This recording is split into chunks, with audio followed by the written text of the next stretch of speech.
Balik tayo, Karambola, sa Aliw Channel 23 at DWIZ 882. Kasama natin Jonathan De La Cruz. Andito. Yes. Andun, Joel Laksamana. Ako si Conrad Banal, May 6. Good morning, pare. Good morning.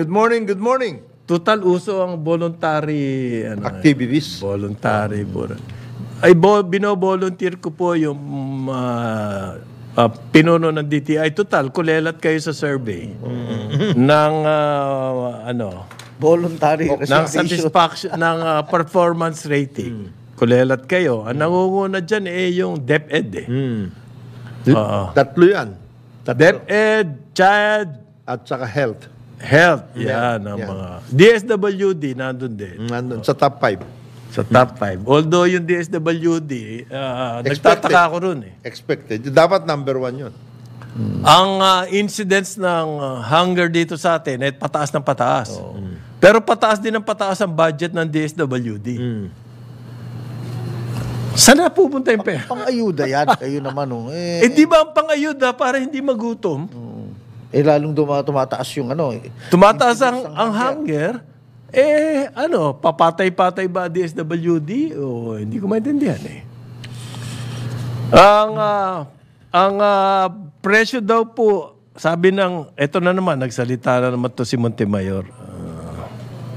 Underestimated daw po yung pinsala na ginawa nitong El Nino. Yung underreported. Underreported. Nako. Kumbaga, pinagaganda nyo ang picture. Kumbaga, nilalagyan nyo ng kolorete. Ayan. Window dressing. Window dressing. Ayan. Napakalaki na raw po sa kanilang estimate. Sa sugar pa lang.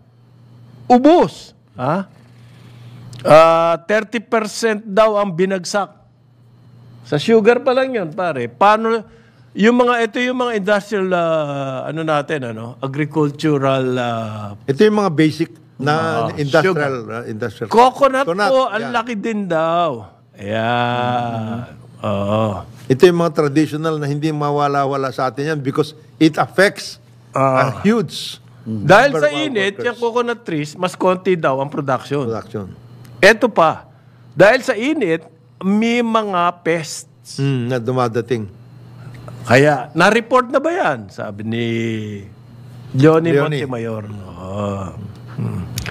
So, sila raw, estimate lang, wala naman silang kakayahan dahil ilan lang ang tao nila. Ang agriculture, kaya nilang gawin daw yan. Makita yung totoong picture. Underreported. Ang itlog, bumagsak ang production kasi mainit eh. Kung ikaw ba, manok, ganahan ka mga itlog. Palay production, bagsak noong first 3 months. So, ito po, simula pa lang to. Hindi pa to yung ang effect daw nito hanggang end of May pa. Ng El Nino. No, pero yung effect sa agriculture niya, long term yan. Mahaba yan. Yung pagbabangon mo from a loss, problema ka. So, baka doon mag-tight rice supply tayo sa July, August, September. Ayun. Ang bigas? Dahil bumagsak yung production. Hindi import. Ano yung sabi mo, pare? DTI mag-i-import ng bigas? Sabi nila, humihingi sila ng permiso na ang DA at saka DTI, Department of Rice Agriculture. Import Authority. Okay. Ibigay nyo na lang lahat kasi sa NFA, di ba? Rice Tarification. Bakit DTI? Ba't pumapapel na naman ang DTI dito? Anong kinalaman nyo dyan sa bigas? Voluntary na lang kayo. Voluntary. Mag-concentrate na lang kayo sa volunteer. Volunteer. Dapat na rin kung ganon. Huwag na tayo masyadong kumain ng masyadong yung wastage kasi malaki rin ang wastage, sabi nila eh. Wastage ng bigas? Sabi sa only. Only rice, yung mga ganong klase. Yung mga hindi na gagamit. Okay. Kaya yan, Cinnamon Samson, medyo talaga. Only rice? Only rice, cinnamon. Ingat kayo. Baka, hindi kayo makabayan kapag only rice kayo. Baka puntahan kayo dyan. Ang advice ng DTI, wag na lang kumain ng kanin. Mag-substitute na lang. Ayon po sa FFF, ito si National Manager Raul Montemayor. Talaga to si Raul, Itong Montemayor Brothers na ito. Koko mo ba, valedictorian ka eh. Hindi na raw po kakayanin yung 40 pesos per kilo ng bigas. Okay? Ang landed cost daw po ng imported rice, umaabot na sa between 45 and 50 pesos per kilo. So, maski daw ang international market, bumaba na ngayon ang presyo ng bigas. Malaki-laki ang binaba, pare. Dati, $630 per metric tons. Umabot na ngayon sa 570 na lang per metric ton.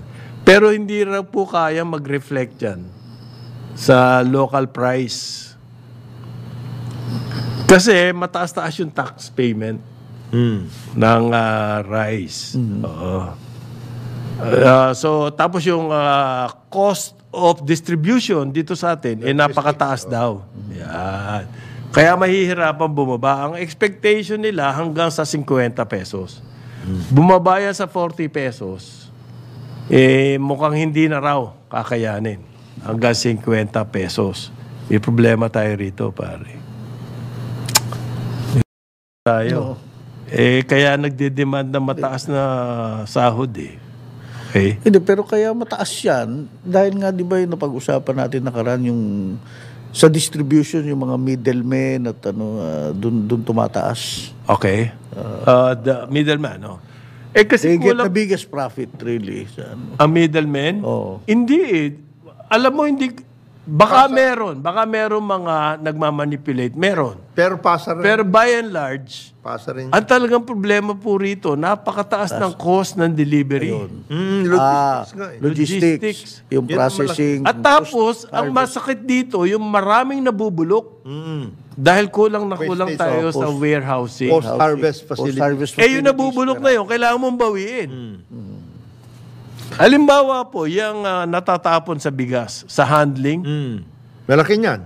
Yung leakage na yan. kailangan bawiin yun. Babawiin mo yan, di ba, sa presyo. Pagkatapos yung milling, marami ring Nawawala. nawawala, broken Drying. or whatever. Drying. Yung mismo sa sistema na yan. Okay. Kailangan, Pero meron tayong pondo mula sa rice tarification na siyang doon. Yun na nga binatata. nasa land bank.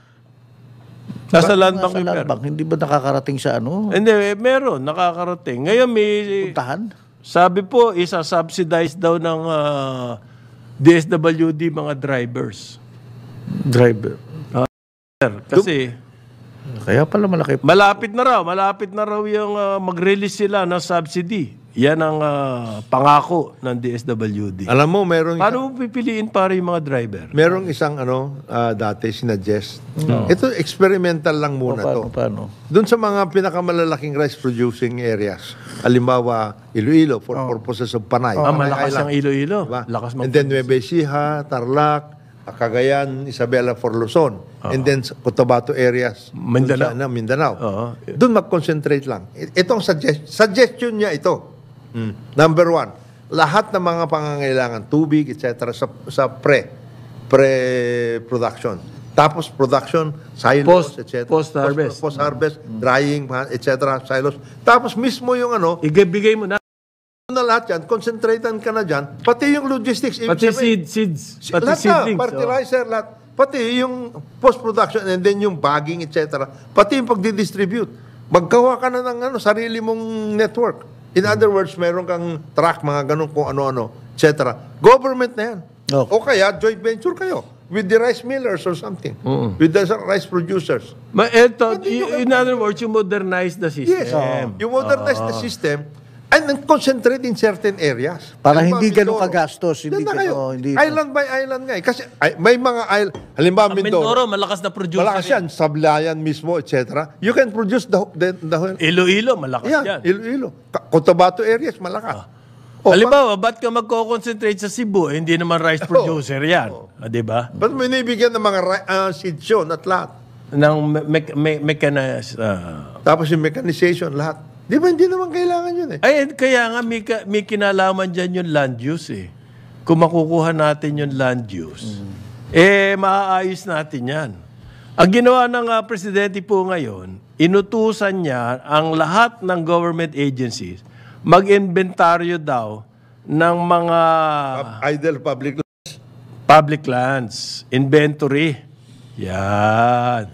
Idle state-owned lands. Okay? Ano ibig sabihin niya? Magkakaroon ng master list. Oo. Huwag nyo isasama yung mga watershed. Kagaya ng Huwag Masungi, yan, wag. Upper Marikina water. Hindi po idle yun. Hindi Ano yun? idle yan. Protected, Protected area. areas yan. Wag yun. Idle po yan. Walang commercial no? Wala. wala. Meron daw interagency Chocolate coordinating Hills. council Hindi- ngayon para magkaroon. Ibig mo sabihin, wala tayo niyan. Hindi natin alam kung ano mga property ng gobyerno. All this time,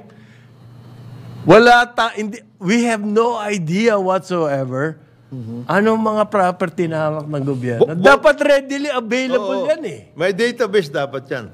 Both local and local and national. Yun, hindi. Alam mo kung talagang magtataka ka tungkol sa database, tungkol sa mga, yung mismong mga kinatitirikan, di ba nag-away na to? Oo. Ng mga eskwela, public schools, ng mga municipal buildings, national government offices, wala nga yun eh. Hindi natin alam. Di ba nag-away nga, yung isang area diyan sa Pangasinan, inililipat, kasi yung mga before, yung mga public markets, yung mga public schools, nasa sentro eh. Iba na ngayon ng sentro. Yung sentro na yun, matataas na ang presyo ng lupa. So gusto nila ilipat yung mga public schools na yan sa ng konti. Para yun, gagawin commercial. Ayo. Ang daming nangyayaring ganoon. Yan. Ito may nakakakaba po na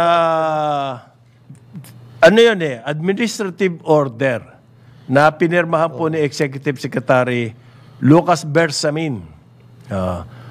Lahat daw po ng ahensya ng gobyerno inuutusan ngayon, hindi.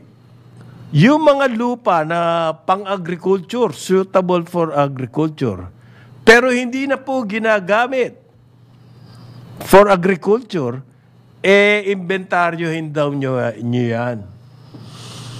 Anong para saan yun?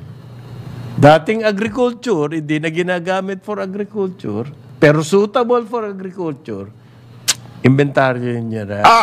Gagawing, ano to? Gagawing real estate? Ano? Ewan ko. Para mas mabilis. Ang alin? Mas mabilis ang paggawa ng township. Kaya daw Real po, estate na naman. Okay, sige, okay. inuutusan ang Department of Human Settlements and Urban Development. Alam ko na kung sino may pakanahan nitong DNR. ang DHSUD. Inuutusan po na alamin kung anong mga government lands. At na pwedeng gawin for housing and human settlement. Yan. Ano kaya ang criteria ng DHSUD para masabi nila ang isang area, lupa na to, pang-housing yan at human settlement? Alam ba nila yun? Para hindi. Baka hindi naman. Gagawin nga. Kaya interagency. Yung mga lupa na hindi suitable for agriculture, Pero hindi ginagamit. pero hindi na ginagamit, Mapapasama kayo dyan. i-repurpose. Yan. Saan tayo kukuha ng pagkain kaya? Actually, this is a reiteration of an earlier administrative order. Tungkol naman sa lahat ng mga lupa ng gobyerno. Hindi, ang ikaiba rito, meron ng coordinating council. Ayun. Ayan. Yun ang bago rito. Yan ang bago doon. Coordinating council. Kumbaga, may teamwork. Yan. Alam mo, committee, sabi ni John F. Kennedy, is a group of 10 people doing the work of one. Pero dito sa council, nandito Department of Agriculture. So they will be able to point out awag dyan, for agricultural purposes. Nandyan din yung agrarian reform. Nandyan din yung agrarian reform. Kasi and this should, susunod-sunod lang to, siyempre, kung anong Really? Baka lupa. sila Wala magdala. nga Kasi ginagawa. na pa yung mag-spirit, ano? Wala nga ginagawa yan, kundi PR Di ba? Ano mangyayari? Kung inventaryohin, idle lands lang. Paano pa yung mga government land na meron ng mga tumitiba? Yan. Existing na ano. At saka ano na, Yan, kanto ng yung Expo. Okay? Ito hanggang ngayon, pare, hindi ko malaman bakit isang grupo napakalaking nakuha na area dyan sa Fort Bonifacio. I'm referring to Mega World. halos halos hawak nila lahat. Ang dami nila nakuha lupa. Controversial pa nga yung pagkakakuha. Okay, yung meron nga yung yung head ng Public Safety College. Nakaupo sa kanyang silya sa mesa. Yung area niya kukunin na ng Mega World. Repurpose na yun. Oo. Binuhat siya sa silya at inilabas.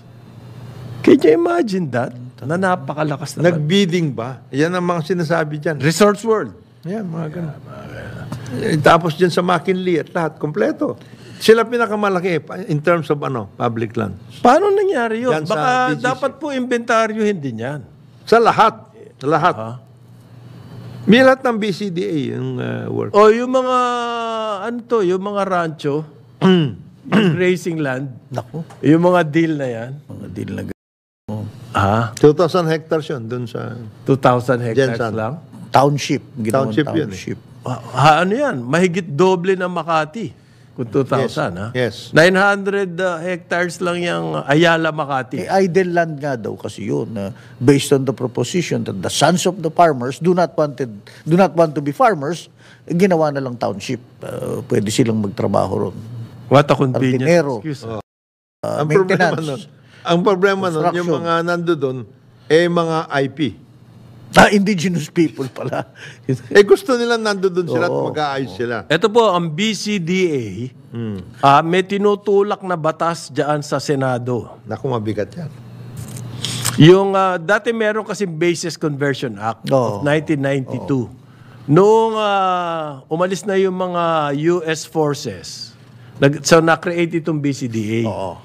Under the charter, kumbaga ito yung charter ng BCDA, hindi po pwede ibenta ang lupa. Lease lang. Lease. Long-term lease. Kaya yung mga sa Fort Bonifacio, lahat yan, lease. Okay? Supposed to be Okay, lease. supposed to be. May Okay. taon, bibilangin. 50 years. 25 Pero meron pong bright idea itong si Senator Alan Peter Cayetano. Tagig. Okay? Nag-file siya ng bill na babaguhin niyang Basis Conversion Act. At papayagan na ang BCDA magbenta ng lupa. Naku. Private property na. Magbenta na ng lupa.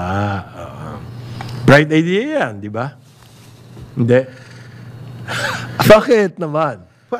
Di ba sinasabi mo palagi? Si Conrad kasi, saka si Parin Joel, mga galing na to sa mga foreign activities Alam nila yung lupa ay finite yan. Lalong-lalo sa Hindi mga po, areas na ganyan. hindi lumalaki ang Hindi lupa. lalaki ang lupa dyan sa BCDA. Yung BCDA na Fort Bonifacio na yan, pamahal ng pamahal. Pinakamahal na ngayon yan. Mas mahal pa sa Hong Kong. Yung area na yan. Hindi naman lumalawak yan. Hindi ka nga pwede mag-reclaim dyan I-reclaim dyan. Hindi mo naman pwede tanggalin yung mga embo-embo doon. So sabi po ni BCDA President and CEO Joshua Bingkang, we are extremely grateful to Senator Cayetano for filing the bill which will help us achieve our goals. What are your goals, boss? Magpabili. Magbenta. Magbenta. Yan ba yung goal natin? Ayaw ko na lang To create mixed-use townships which will, Sobra-sobra down na yan. to the benefit Yan of sa the BCDA. economy. Ang ayaw natin mangyari nga dyan sa BGC na yan. Puro high-end po ang tinatayo dyan sa mga BCDA. Housing, wala namang... Wala naman nangyayaring puro high-end kaya ang mamahal. Alam mo magkano kondo? Ay, na 37, 38 square meters lang. Super million yun. Yan daw pong pag binenta yung lupa, naku, katakot-takot na Ba't mo binibenta ang lupa? Dapat yan, Chani yan. Chani nga. Yan nga yung gusto Ganyan ang natin. Hong Kong, ginawa nila. hawak ng gobyerno mga lupa, unti-unti, magpapakawala ng konti. Pero para yung appreciation ng lupa. Gagamitin daw po yan para sa pension fund ng AFP. Ito Ano ka? Ginamit mo pa yung mga sundalo. Mga Pension fund po ng AFP. Please Oh. refrain from using the armed forces Ang ginamit in this way. Kasi yung palang AFP modernization program na karamihan dapat Yung yan proceeds pumunta ng dyan, ano, proceeds na pumunta doon. Hindi nga ninyo ma-account eh. Bakit hindi ma-account? They cannot account for that at this point. Kasi, unang-una, yung tungkol sa leases. Ang may hawak niya ngayon, dyan sa mga leases na yan, is a company by the name of Fort Bonifacio Development Corporation, FBDC. Joint venture yan. Joint venture yan. Ng BCDA at saka ng Ayala. Ayala Corporation. Ayala. Paano yung mga Mega World? They're supposed to be leaseholders of this particular Of BCDA. CDA. Yan. Wow. Oh, can you account? Please account. Ngayon pa lang. Magkano na lahat ang... Hindi naman idle yan eh. Ang sabi ng presidente, inventaryo lang ng idle. Mali ka doon, Jonat. Hindi po. Ano? Ang ano kong ibig sabihin ko, kasi pang-pension ang sinasabi nyo. Yung modernization nga, na dati ng 1992 yan. Hindi naman nasunod ka mo. Hindi naman nasunod. Yan pa. Eto, masusunod na to. Promise. Promise. Voluntary. Ang uso ngayon, voluntarism. Voluntarism ang uso ngayon dito. For the good of the national patrimony. Pero ano lang yun, pare, balato lang yun sa pension fund. Ang mas malaking portion daw po nung pinagbentahan ng lupa, yung pera na nakuha sa pagbenta ng lupa, gagamitin daw po sa mga infrastructure projects ng BCDA. O di ang makikinabang doon, yung mga bumili ng lupa din, anak ka ng tokwa naman, Para kayo nagtayo ng farm to. Para kayo nagtayo ng farm to. Okay, bili mo yung lupa sa akin. Ito, yan. Okay. Ako mag-aayos lahat yan. Yung bili mo sa akin yung lupa. Tapos, etong pera, gagamitin ko rin dyan. Para tumaas yung presyo ng lupa pag dinevelop nyo na. So, sino makikinabang? Kung sino po yung bumili. Ibabalik ko rin eh. Kasi gagamitin ko nga eh. Obligado akong ayusin ko yan. Ayan. Para kang ginisa sa sarili mong pawis. Mantika. Walang pinag-ibayan doon sa mga farm to market. Oo. Ito pong bill na to, by the way, Farm to aprobado market. na to sa House. Okay? Sa...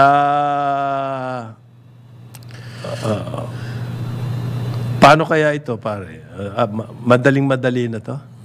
So, sale na, hindi na lease. Ganun. Mabigat yan. Ito, mabigat. Dapat yan tutulan. Sinuportahan daw po yung proposal ng BCDA na pwede na sila magbenta.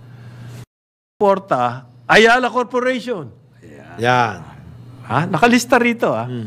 Mega World Corporation. Ayan ang mga nagsusupport. Rara boys ng BCDA. Philinvest Land. Alam mo ba yun? Classmate mo. Sa Clark yan. Oo nga. Sa Clark ang Classmate mo, may- bakbakan yan. Ah, Han BCDA Development. Ha? Han Development. Sino yan? Equinet Support, Inc. Clark Investors and Locators Association. Ayun, si Clark. Ayop. Pampanga Chamber of Commerce and Industry. Ayop. Ito, tindi nito. Maharlika Investment Corporation. Uy. Department of Science and Technology. University of the Philippines. Ayan, suportado sila. Bakit kailangan ng support? Ba't kailangan sila pumiar? But because that's Na kailangan a ng support. controversial move, di ba? Sale instead of lease lang. Lease, yun na nga, hindi mo dapat ibenta di ba? Ano ba yung wisdom ng lease lang nung ginawa itong BCDA charter? Babalik din sa Tsaka sa atin, continuing sa gobyerno. ang... Para to avoid speculation. That too. Okay. That's the biggest argument at that time. Kasi po, kung sale na sale yan, nako. Pataasan ng pataasan. Pataasan. Grabe. Kasi very limited nga yung space eh. Kapag binenta na yan, nako, nasa kamay na ng Private sector. Ayan. Hindi na pwedeng pakiusapan yan. Ha? Bakit hindi? Boss, huwag kayong magtaas ng presyo ng... Hindi. Voluntary system ngayon tayo. Voluntarism tayo ngayon eh. Huwag kayong magtataas kasi wala na makaka-afford yan. Dati na naman talagang walang maka-afford yan eh. Total voluntarism ngayon, bino-volunteer ko po yung mga cabinet member na tanggalin na. 9:31 ng umaga, karambola sa Aliw Channel 23 at DWIZ. Karambola sa DWIZ. Carambola, carambola, tuwing umaga. Karambola sa Aliw Channel 23 at DWIZ 882. Jonathan De La Cruz, Joel Lacsamana, Conrad Banal, yan po ang mga hosts ng programang ito. Karambola! Yeah, May 6. May 6. Naku po. Kakatakot. Malapit na naman to. Voluntarism. Is the call of the month. Yeah. Yan. Sabi po ng LTFRB, hindi raw po sila magtataas ng pamasahe Okay. sa jeepney. Kaya Kahit merong modernization. So, ang gagawin na lang po, yung mga nahihirapan, nagbayad. bibigyan na lang daw ng subsidy ng DSWD. Tama ba yun? Sustainable ba yung ganyang gagawin ninyo? Alam nyo, meron 200 million ba? 200 million peso fund para mabigyan ng training. Kasi inaasahan po talaga ng DOTR, may mga mawawala ng trabaho dito sa jeepney modernization na to. So ang gagawin nila, yung mga mawawalan ng hanap buhay, tuturuan ng ibang skills. Oo. Para walang Okay. Nobody left Ang behind. budget doon, para mabigyan ng ibang skills, 200 million. Sinisimulan na ba yun, pare, training? Ayan, hindi May ko- narinig ka na? Wala pa. Basta ang alam ko, ready raw ang DSWD magbigay ng ayuda. Sa Ganong kagulo, iyang programa na to.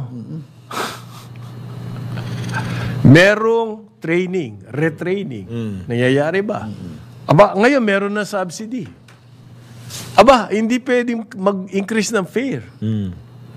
Napag-isipan ba ng gusto itong programa na to? Yun ang sinasabi natin dito eh. Matagal na siya natin sinasabi yan kasi kagaya niyan, di siyempre maraming mawawalan ng trabaho. Anong gagawin mo dun at saka mawawalan ng mga old jeepneys. Anong gagawin mo dun sa walang trabaho, mawawalan ng trabaho, yun na lang.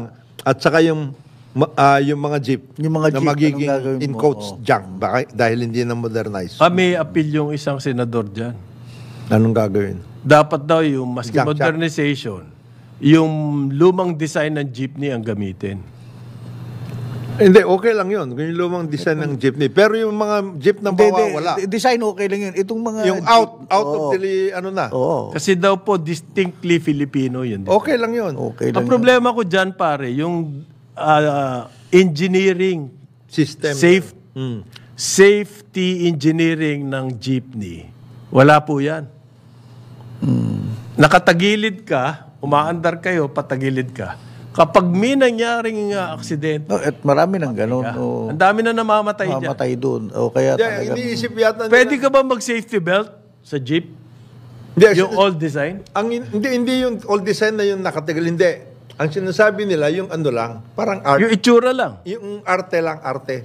Ah. Ganun pa rin. Yung magkakaroon pa rin ng parang bats. Pero yung lalagyan ng mga Burloloy. borlolo, yung mga ganong klase, arte-arte lang yon. At saka yung mga... Hindi mo yung pwede i-import yun. Kaya nga gagawin mo. Hindi wala. Hindi po mangyayari yan. Gusto si Senator Grace po yan. Gusto niya kasi yung old design daw. i-incorporate. Imported po yan, Senator eh. Alangan naman na... Ang pagkaintindi ko, yun lang. Yung features na gano'n. Yung basta driver, street lover. Mga ganong klase. Yan daw pong modern jeepneys. Ang pangit, sabi ni Senator Reyes po. Talaga namang Pangit daw, mukhang kahon lang. Napakaganda nga naman ng lumang jeepney. Pero kailangan meron safety features pa din. Re-engineered dapat yan, ma'am. Re-engineered. Kung gusto natin yung ganong sistema. Pero Yung safety. Hindi na pwede yung magkaharap lang kayo. Hindi, dapat nakaharap kayong lahat. Yung design na lang. Ano kaya, saan kaya mauuwi itong modernization na to? Hanggang ngayon kasi, di pa alam ng DTR kung ano. Bauwi yan sa volunteerism. Sabi po ni Senator Grace, itong DOTR daw, incompetent. Hindi naman sila handang-handa talaga para dyan sa modernization. Napakadami daw pong unknown factors. Alam mo, naintindihan ko si Senator Grace po dito. Marami talagang unknown factors dyan. Yun lang sa rota. Yan, paano kaya yan? Ruta, yung presyo, yung tungkol doon sa fare, yung tungkol sa gagawin mo sa mga workers na mawawala, yung drivers na mawawalan. Tapos yung tungkol doon sa old jeeps na gagawin mong junk. Saan mo lalagay? Hindi naman pwede puro sa magbabakal yan. Junk shop? Actually, usap ako kahapon na dating pina-apply niya yung Washington Buendia. Binenta na niya yung 2 jeep niya. Kanina niya binenta? May bumili naman daw, gagamitin daw pang sa probinsya. Excursion. Sa probinsya. Ang gagawin private na, hindi na pero sabi niya, public. mabuting inalisan ko na rin yan. Talagang talo. Wala na, talo na. Sabi niya, pwede naman kayo sabi ko, co-op pa. Naku, kung sino naman ang ka-co-op ko, wag na lang. Sabi niya. Yan, yun. Sino ang ka-co-op ko, yun ang issue. Yun ang sabi niya Yung mga old jeeps, hindi naman old to, pwede mo daling nga sa probinsya. Ganun naman kulang ang public transport dun Kaya nga umaasa sa tricycle Pati nga yung panghakot ng mga tricycle na rin. Paninda, tricycle. Dahil walang iba sasakyan Yan. Pwede nang ganun i-repurpose yung mga... Dito lang sa Eastern Rizal. Kahapon nanggaling ako dyan. Yun. Ang kalaban mo sa kalye, tricycle. Ayun, patay ka. Pero ngayon po, ang LTO daw, meron na silang hotline.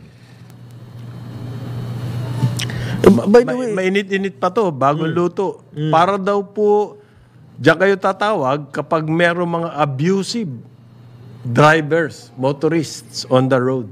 Wow. Lumang uso na yung hotline na yan. Dami ng hotline Wala naman nangyayari.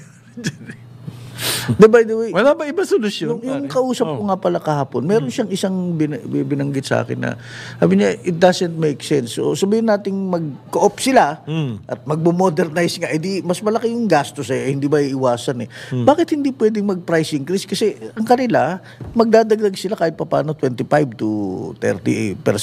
Para man lang makabawi-bawi. Kaya sinabi na, if i-freeze daw, wala daw price hike. Hindi ka problema. So, yari daw. Niya, para rin yan yung tungkol sa kuryente. Kulang ang public utility. Patay na kagad kami sa kulang ang kuryente. Ayaw mong taasan yung... Nakikiusap nga.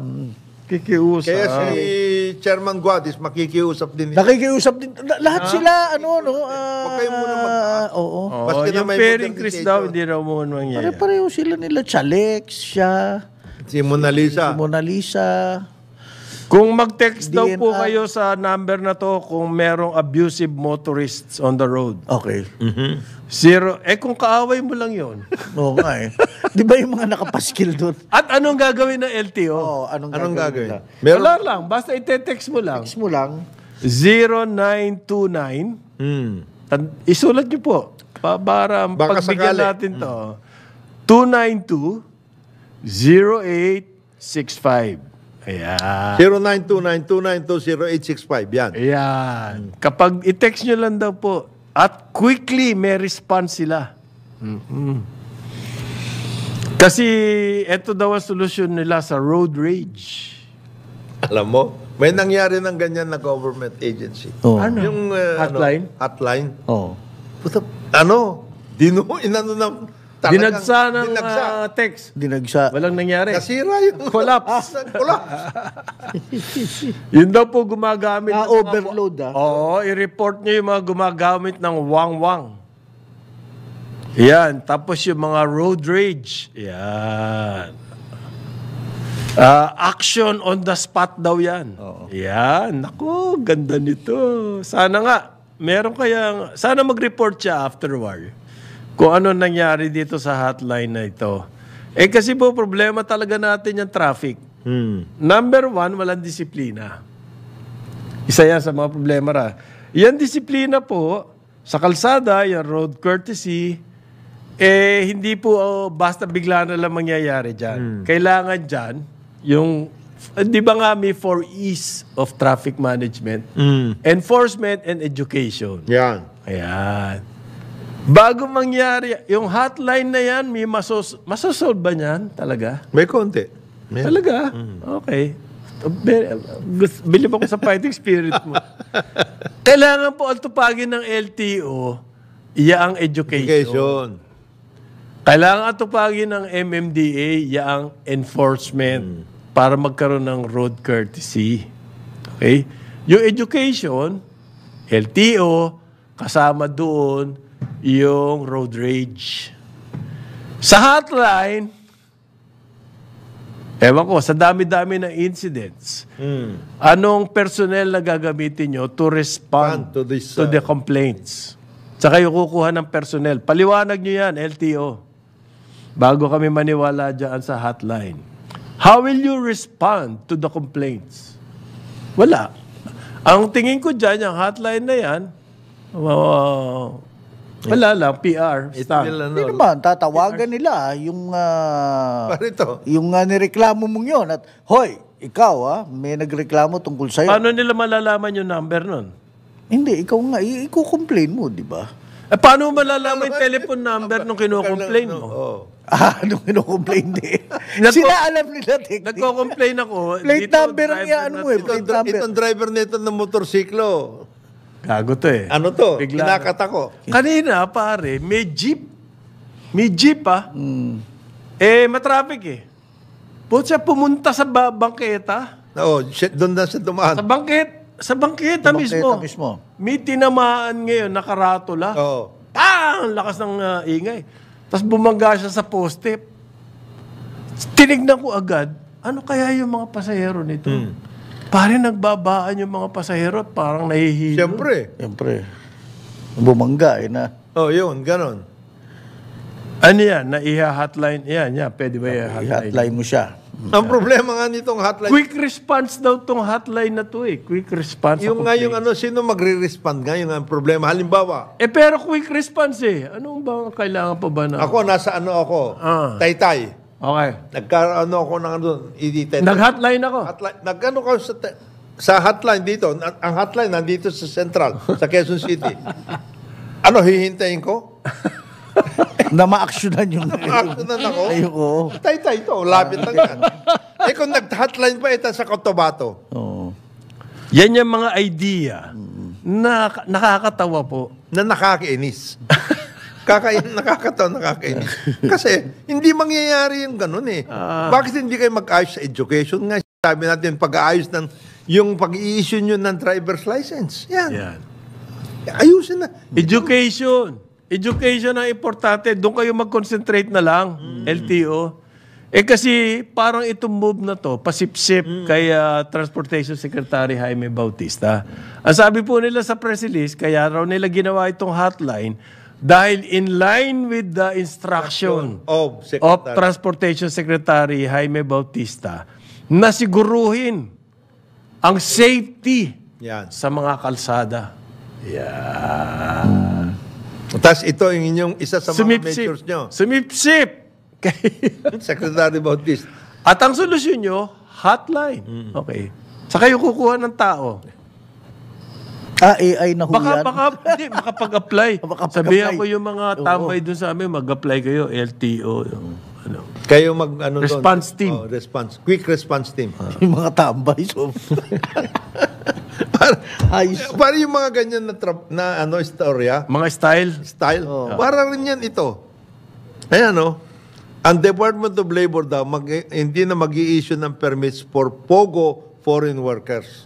Oh, Hindi na. Hindi na. Ano mangyayari doon sa mga nandito na? Unang-una, unang-una dapat, hindi kayo mag-i-issue ng permit doon sa mga unauthorized POGO. Ayan. Yan. Tignan nyo muna kung sino authorized ba itong mga ito. Meron bang lisensya sa PAGCOR? Oo. Kasi kung meron lisensya sa PAGCOR, mag-usap na lang kayo ng PAGCOR. Ilan bang mga workers nandiyan? Sino-sino itong mga ito? Ganon. You don't have to do these things na stop issuing. Paano kung hindi na, paano kung nandun pa sila, workers sila ng isang accredited PAGCOR, nag-expire yung permit ngayon. Ibig sabihin, hindi mo na sila i-issuean, renewal.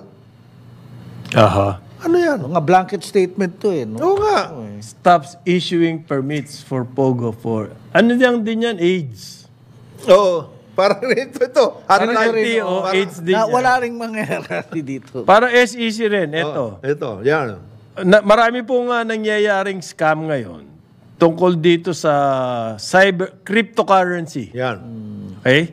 Meron nga tayong mga celebrities nag-i-endorso pa yan Ganon din sa Amerika. Sila Steph Curry, sila Shaquille O'Neal. Dito sa atin si dating Senator Manny Pacquiao. Si pambansang kamao. Nag-i-endorse po yan ng mga cryptocurrency. Marami nang nakita ang SEC. May crackdown nga po sila ngayon tungkol dyan. Dahil ang daming scam nadadali dyan sa unregulated dyan. Yan trading ng cryptocurrency. Okay? Ito ang solusyon nila. May balak na po sila, balak pa lang, na gumawa ng regulatory framework. For cryptos. Pero, tsaka na. Balak nga Sa end of the year na. Binabalak pa lang. Binabalak na by the end of the year, maggagawa na sila ng regulation sa cryptocurrency. In the meantime, gagawin ko. Ako, nag-cryptocurrency, loko-loko ako. Magmula ngayon hanggang before the issue. Gagawin ko na lahat Gagawin ko ng na lahat. kalokohan. Sabi po ni SEC Chairman Emilio Aquino, we will issue it by the second half of the year. In the meantime, Guidelines. Anong guidelines ngayon in the meantime? Hindi, mag-ingat kayo. Mag-ingat kayo at Okay. abangan nyo lang. Help is on the way. At kami po, ginagawa lang namin yung trabaho namin. Kaya kami mag-i-issue. Yan ang problema sa gobyerno ngayon. Ginagawa lang niya yung trabaho niya. Kaya Trabaho nila. sa second half na lang kami mag-i-issue. Kasi part ng trabaho nila, sa second half sila mag-issue. Itong araw na ito, from these government bureaucrats, ito makikita natin, voluntarism, di ba? Appeal, Pangako. Plans. Voluntarism, appeal, plans. Ayan. That's what the government agencies are doing now. Hindi ko alam kung alam ni BBM na mga puro tarantado yung mga tao dyan. Hindi ko alam Pagdating sa follow-through, ang ganda sa sinasabi niya lahat, tama lahat. Kung, Pagdating sa implementation, tapos. Sabi ngayon, kailangan daw ngayon ng incentive package. Pinag-uusapan natin yung public utility vehicles. Ba't ngayon nyo lang sinasabi yan? Ibig sabihin nung inisip ninyo itong modernization. Ang DTI daw po is creating a comprehensive package for your public utility vehicle operators. Ngayon lang niya pinasok yan, tagal nang pinag-uusapan ng Comprehensive to, pare, yung baka hindi mo alam, Comprehensive to.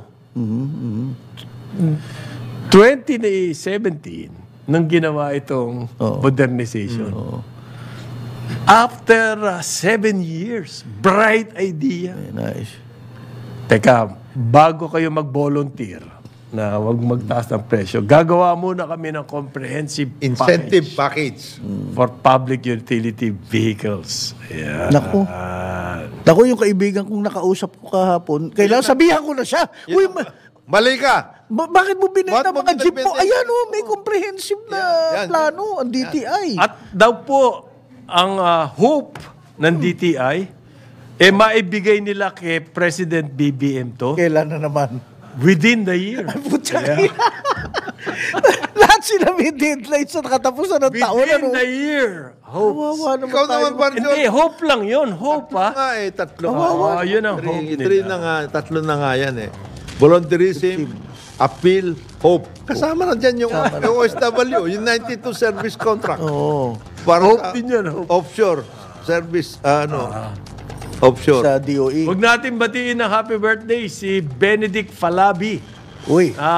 Ating technical engineer dyan sa Naga. Naku, Sarap dyan. Benedict, yung mga pili dyan. Pili. At saka, Pili. daing. Laing. Pili, the best. Alam mo ba, ang pili, unique na unique. Unique yan sa atin. Sa buong, sa lahat ng nuts. The pili nut. Ha? Happy birthday sa'yo, Benedict. Happy Falabi. birthday. Okay. Okay, salamat sa ngalan po ni Jonathan De La Cruz, Joel Lacsamana. Ako si Conrad Banal. Hanggang bukas dito sa Karambola. Meanwhile, bumalik. Ito ang unique. Pagbabalik Babalik. ng supplier. Ito naman pare. Dennis Antinor Jr. sa kanyang Ano ba na? Ronda Pilipinas. Award-winning broadcast journalist. Karambola, karambola, tuwing umaga. Sumainyo ang programang Karambola sa DWIZ. Hanggang sa muli, tayo'y magbabalik upang pagtalakay sa iba't ibang mga issue dito pa rin sa programang Karambola sa DWIZ.